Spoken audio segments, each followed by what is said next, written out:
Good morning, everybody, and welcome to the first episode of The Paradigm Shift, the business of communication in a semantic web, with Alex Ricky Gonzalez and David Amerland. Today, we're talking about the two-step method, right, Alex? Yes, we're talking about the two-step flow of communication and what that has to do with business today. I am so excited. I'm like excited and nervous, and it's, whenever you start a new HOA, you get those nerves all over again. But I'm so excited to have David Amerland with me. David, how are you doing today? I'm doing great, and I'm really looking forward to how the discussion is going to evolve, because there's a lot of issues here which are very, very topical to what we've been discussing for ages. Yeah, absolutely. And it's so great to have that. We've talked about it together. It's so great to have that basic communication background, which is what I provide. And then you do the hard work. You do the heavy lifting. You you connect it for everybody to business today. So today we are talking about the two-step flow of communication, and that really has to do with a difference between direct effects and indirect effects of any sort of mass media message. So direct effects is generally known much more as the hypodermic needle effect. It started out in the 1920s and 30s. It was really popular. And basically, they took the propaganda point of view. They took the point of view that any information that was distributed by mass communication was automatically affected the attitudes and behaviors of all viewers. So it basically assumed that the audience was a captive, attentive, and gullible audience, which makes a lot of us kind of like, no, that's not who we are. So then in the 1940s and 50s came the two-step flow of communication, which we're much more familiar with today. And it was developed by Katz and Lazarsfeld, who are both very well known in the communication field for any communication people out there. And it's basically the idea that between the mass media message and the audience are these people called opinion leaders. Sometimes they're called thought leaders. In Plus, I think we tend to call them influencers. But there are these people that we actually get the message from. And this whole idea came from a study of a 1940 presidential election. It was really the first actual what we look at as research of a presidential campaign. And they looked at this very small town, which is actually it's Erie County, Ohio. So in Ohio, everybody's like, yeah, we contributed to something. But they looked at the voting behavior of this really small county. It was only 600 people. And they found that previously held loyalties and the reinforcement of those loyalties from the people around these voters was what really decided the way that they voted. It wasn't the campaigns, it wasn't the mass media, it was the opinions of those that they looked to as thought leaders or opinion leaders around them. Now, I do want to note that different people have different opinion leaders for different reasons. I have an opinion leader that I go to for fashion advice, and I have a different opinion leader that I go to for political advice. So there are different opinion leaders for different things. So David, how do businesses, what do these opinion leaders mean for businesses? What does this mean for business today? Okay, with that beautiful beginning and contextualization, really in Google Plus, they recently in marketing for quite some time now, we've been talking about influence marketing and influencers and identifying influencers, and brands are always advised to identify the influencers and target them. They use exactly that language, with the understanding or rather the expectation that if you do that correctly, you have an easy in to an influencer's social network, which can sometimes be in the millions, and that becomes an easy win for the brand. So this is the larger context of what we do, of how it's going. And let's actually look at the two-step flow of communication, because you beautifully said, it's either, it used to be to go from mass media to the masses, or from mass media targeting influencers and then affecting the masses. And really the model works in a slightly more hybrid way. because every time you broadcast something, those who actually consume it, they consume it in a very passive way. It stays at the back of their minds. It's still there as a fact. But when we are awash with facts, what we can't really add is contextualization. Why is something important to me? And this is what we, as consumers of information, which is becoming more and more critical as more and more information is coming our way, this is what we're actually doing by having an opinion leader or an influencer who is part of our social network. We use them as a filter. We use them because we trust them, we trust their judgment. We use them as a context filter, which will highlight facts which are important to us. As you said, you go for fashion advice to somebody, and the reason you go to for fashion advice to that person is because they love fashion. They go through, spend hours and hours going through the latest trends. They know things. They will be able to tell you what goes with your hair color, what's in this season, what's out of fashion, what you should never do because it's a big faux pas, and what you should absolutely do because it will mark you as one of the cool people who know what's hot. Now, you can do that yourself, right? But there's only so many hours to the day. So, you can't spend 10 hours reading up on fashion each day and doing everything else what you want to do. So you're taking a shortcut. You're going to that person, you're saying, what's hot? Clue me in. I'm here for the next 10 minutes. And you get a very targeted kind of approach to communication. Same thing happens with any kind of communication we consume, whether it's information about technology or elections and political stuff or cultural issues or education or anything else. If we turn this on its head, of course, the question is, okay, great, I'm a brand or I'm a business, how do I apply this knowledge now and win easily in this kind of influencer-driven world? And here's where it gets tricky. If you only target influencers and you have no background, you have no values, you're basically a blank sheet of paper, and you think, okay, I'm going to target these influencers, they're going to bring me their people. It ain't going to happen. The reason it ain't going to happen is because influencers are not flock shepherds. They don't have all these sheep which they can point your direction, and the sheep won't follow. So really, we trust influencers because we trust their judgment, which means that as influencers, they're painfully aware of the responsibility they have to the people who follow them. They make judicious choices which add value to those who follow them, because that value then rebounds back on the influencer and actually makes them an influencer. So an influencer who abuses their power, if we can call it that, is not going to be an influencer for very long, because as people, we're not stupid. We know when somebody's trying to lead us by the nose. So what does that mean really in real practical terms? Okay, in order for you to target an influencer, you need to be a brand with values which actually stands for something. And let's have a practical example of this. Classic example is the Old Spice campaign. Old Spice had a great brand, it had a great product which was stale. Why was it stale? Because it sold a product which your grandpa used to use or your dad used to use. And as a person today, you didn't want to use that. You want to use something new. Now, they knew that their audience was predominantly women. So what did they do? Well, they didn't target the audience. They created a series of very clever adverts. There's the Old Spice man, which was Mustafa, and I can't remember his last name, who was a football player. He was brilliant at that, and they used others since. Now, the videos were very clever. They were very self-referential. They were a little bit irreverent, and they were brilliantly well made. And all of this seemed to target the audience, which was women. They didn't. They actually targeted influencers. They targeted people who were either clever in terms of the cultural clues or the video techniques.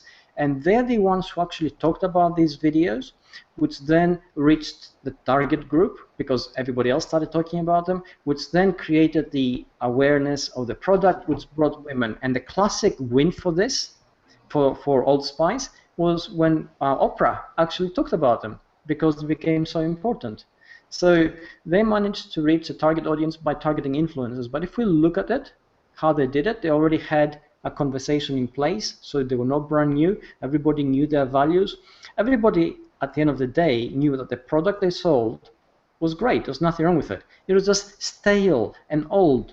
And here, by going through this process, they reimagined it, they made it cool again, and they had a massive win in terms of sales. And that's the kind of approach that actually works. So if you're marketing something, if you're targeting an influencer, think, is there real value there? Do people know who you are? Have you already put enough stuff out there for people to ascertain your value before the influencer tells them that, hey, this is cool? And if the answer is yes, then you're onto a winner.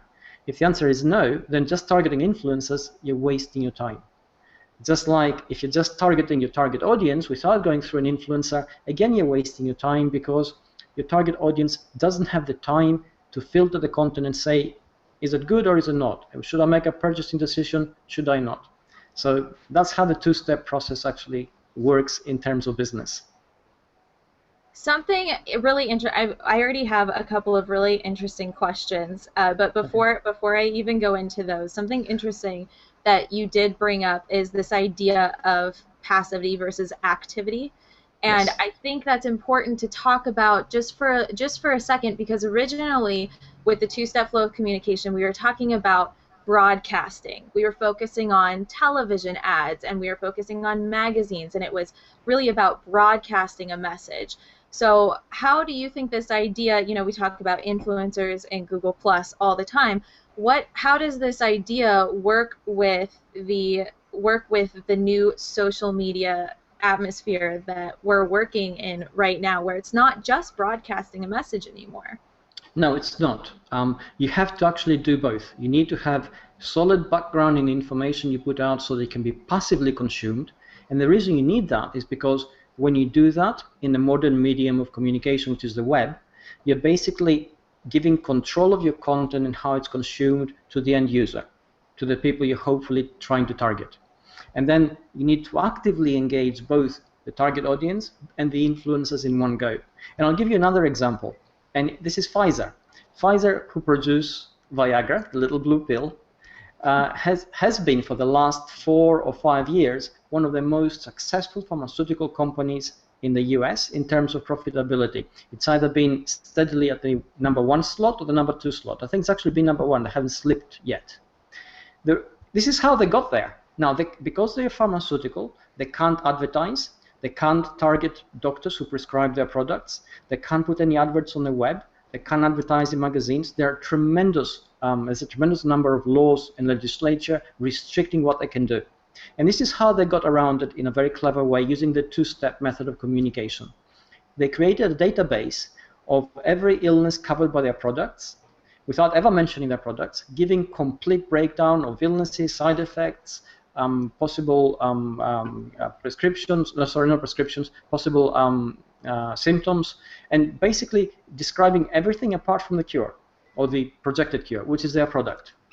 And because they did that in a passive way, they came up on Google search, they managed to come up for the very generic word pharmaceuticals. They're on Google's first page. So the moment you put pharmaceuticals, there they are. Because people became accustomed to seeing their brand on a passive way because they researched the illnesses, then they were less resistant when physicians prescribed their products. And physicians prescribed their products because they also did the research and they also saw Pfizer coming up.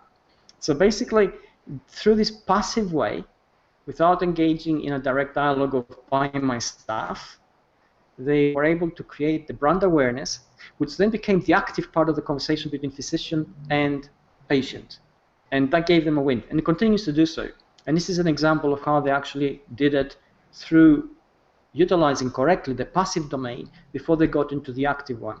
Certainly for a company which hasn't got the same restrictions, because you're not selling pharmaceuticals, then you can have both. You need to have the passive content which is consumed there at the rate of consumption that the audience is comfortable with, and then you need to have a vibrant, engaging conversation which allows people to connect with you when they're ready to do so.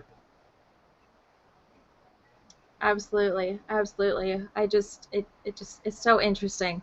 All right, we're ready for our audience engagement, and there are so many of you out there. It's awesome for me. Cheryl Deuce has a really interesting question here. She says, so I've heard it said that the content is great, but the delivery needs fixing. Do you think you can have great delivery that covers up the good or bad of the content? And if so, is that what the opinion influencer sorts through? Partially, yes. Generally, I mean, if we leave it to us as consumers to do all the hard work, this is what we need to do. We need to give up our daily lives to a great extent and spend all our time on the web researching products and companies and everything they put out about their products, so we know. And companies, despite the fact that they put a lot of effort in what they do and the content they produce, are usually very bad at actually describing those products or describing what they do, because they spend, they're not experts at marketing, although they spend a lot of money on marketing. They're experts at doing what they do, and they're really good at it, and they're really passionate about it. When it comes to marketing their products, they give us the specifications, they give us what the product does, and sometimes they give us a little bit of extra stuff, which is why when we get something like the Old Spice campaign, we go, whoa, because it was so exceptional. Influencers keep an eye on all these things, like your friend with fashion. They keep an eye on the trends, to see what comes out. They can contextualize it, what happened last year, what's in this year. They can even make a projection, what's going to happen next year. They know how to quantify these things. So basically, influencers become the contextual filter we use as a shortcut, and that's why they're so important. And yes, the delivery usually is really bad, and they manage to make it good. Yeah, it's there have been a couple of instances, especially with commercials, where I'm like, wow, that was an awesome commercial, and then I'm like, I don't think I got anything out of it. Yes. Yeah. What was it about? You're thinking, yeah, exactly. So yeah. I think it can happen, but yeah, again, a lot of the things that are going to change are attitudes and beliefs, which anyone in the advertising business will tell you that's the goal. The goal is to change. It's to change attitudes, because attitudes change behaviors. We Yes. focus on the attitudes because the beliefs and values, way too hard. Yeah. So, but they've found time and time again that it's not the mass media that are going to change your mind. It's going to be the people around you, the people that you look to for that kind of information, that offer this idea of context. Context is everything with communication, always. And when you think about social media, we're developing our own context around us. It's our streams, which makes it really interesting when businesses are trying to use the social space to get us to buy their products, to develop trust with us, because we're choosing to allow them to enter our context now. Yes, and I love the fact that you brought trust up, because really this is critical and it's frequently overlooked. We go to our opinion leaders or the influencers because we trust them. We trust their judgment because we consider them to be experts at a particular subject, and which is why we're using them as a filter. We do not trust mass media to do anything except broadcast on a massive scale certain things. And we take those on board, but we don't really act upon them because we haven't filtered them enough to be able to quantify them.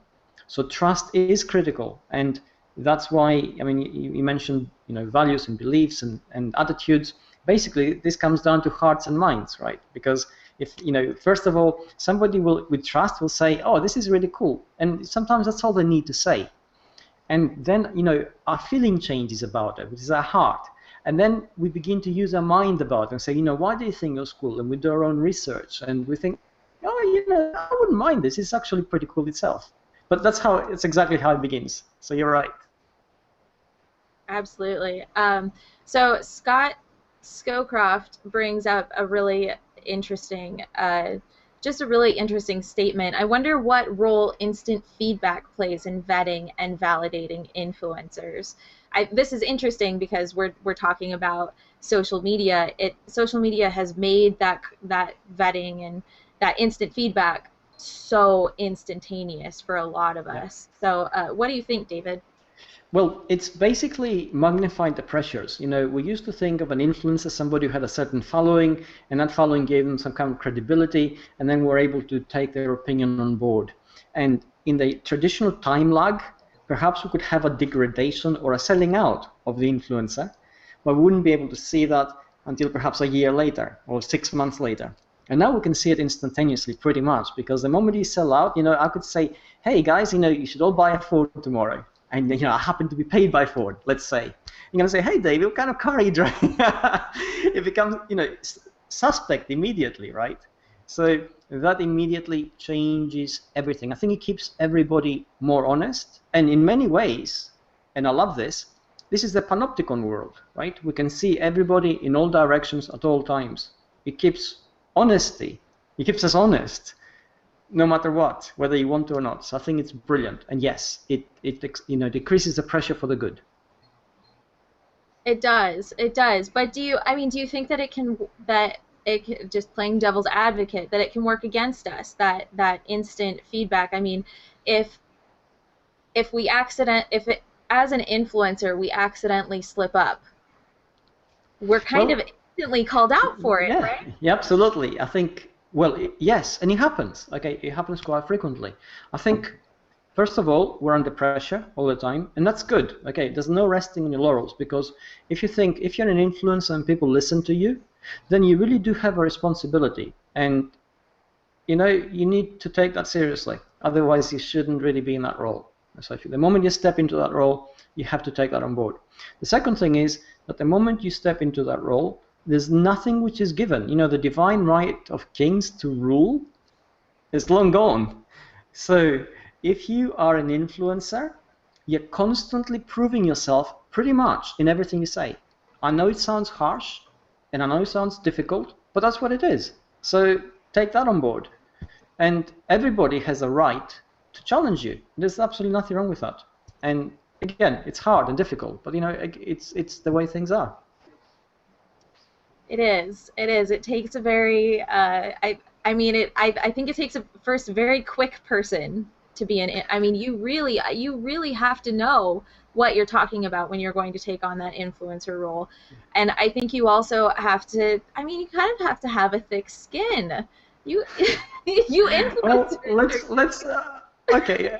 I love what you said. Okay, you think you have to be quick, but really what you need, and this is where semantics come in, and semantic web and semantic search. We're talking about identity. We're talking about knowledge and being sure of who you are and what you do.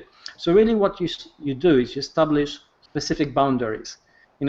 Just because you're an influencer, it doesn't mean that you're fair game. You can talk with credibility about the things which you do know about, but then you can't overstep the boundaries and say, hey, is that hernia operation you're thinking of? I'll tell you where to go. It doesn't work unless you have that kind of knowledge. So that's the first thing. And the second thing is, we're in a public space, and you shouldn't take things personally, because it's not a personal attack. And when somebody says something which may sound critical, you also need to think of their position. We communicate asynchronously sometimes, and we communicate across time zones and across cultures, and things like language barrier comes in, perhaps a different kind of framework of the conversation, perhaps different experiences. And I have very direct examples of that. I'm an advocate for radical transparency. I'm all for it, because I think it levels the playing field. The moment I step outside Western civilizations, I go into Eastern Europe and I talk about this, immediately they become suspicious, because they have had for a long time in their lives very direct experience of communism and totalitarian regimes which used transparency in one-way direction to control the population. So what they want is to step away from the limelight and step away from the public gaze and have what they feel greater privacy, and I respect that. And I think it's establishing that kind of framework and realizing where they came from, what their fears are, how to address those, and how to communicate within a kind of matrix which helps them understand your point of view and also takes on board theirs. And that's where the proverbial thick skin really needs to come in. You should never really take it personally. It's very rare that you're going to get into a personal situation when somebody simply doesn't like you. They very frequently haven't understood your position, or they have strong convictions of their own, which I think are always worth trying to understand. Absolutely. And I think this is, I can't believe it's already been a half hour. But I think this last question is a really great place to stop. So I have one more, because we're right up that alley with our conversation about transparency. From okay. I'm gonna butcher this name, Farinaz Parsay. I apologize so much for the name. In what way has the paradigm shifted? What are the new concepts as opposed to the old paradigm? Okay, a number of things, right? So let's discuss them. First of all, we talk about transparency. Suddenly, if we talk about privacy, our perception of privacy, we never really had it. Historically, we never really had privacy.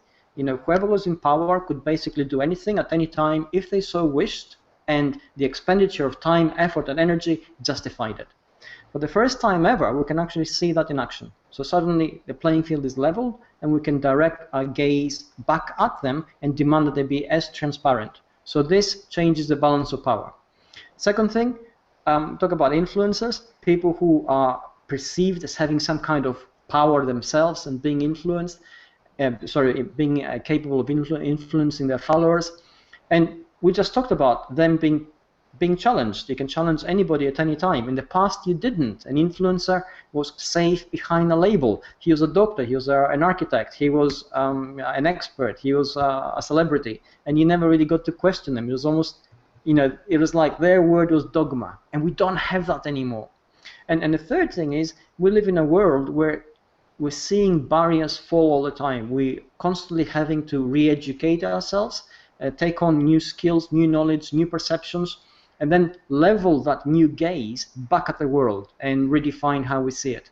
And these are the three precepts, basically, which guide the new paradigm. Absolutely, absolutely. I really think, like, when the whole reason that I wanted to do this show is because I really see us transitioning from marketing to combining that with communicating, something that we've done on a daily basis, but it's really becoming a central component to not to business, but also we're really making a fluid motion to making our business lives a part of our lives in general. I think we've separated those somehow over the years, and we're really transitioning. This whole paradigm shift is transitioning into, to make it ridiculous and totally idealistic, to becoming a whole human being again. We're seeing ourselves as a single human being, that we can have all of these components within ourselves and present it to the world, and that's okay. It's okay to be human again. And that's how I see the paradigm shift, and sharing that with everybody else through all of these different mediums. God, there are so many other questions. We're going to have to address them. We're going to have to address them next time, because this is supposed to be a half-hour show. But thank you, everybody. This has been so awesome. It's been so much fun to talk about communication and the paradigm shift, the two-step flow of communication. Keep thinking about it. Keep putting in your comments. I'd love to continue this discussion. I think next time, because we talked about the two-step flow of communication this time and about influencers, Todd LeBeau is just gonna die about this. I think next time, so next month, I really want to talk about framing. I want to talk about framing and agenda setting, because influencers in framing and agenda setting become really, really important. So that will be our topic next time. Thank you so much, David Amerland, for all of the insights. I mean, people are just... Absolute pleasure. They're having so much fun in the comments. It's awesome to see. Until next time, John? All right, everybody. This has been the first episode of The Paradigm Shift. We'll see you in a month.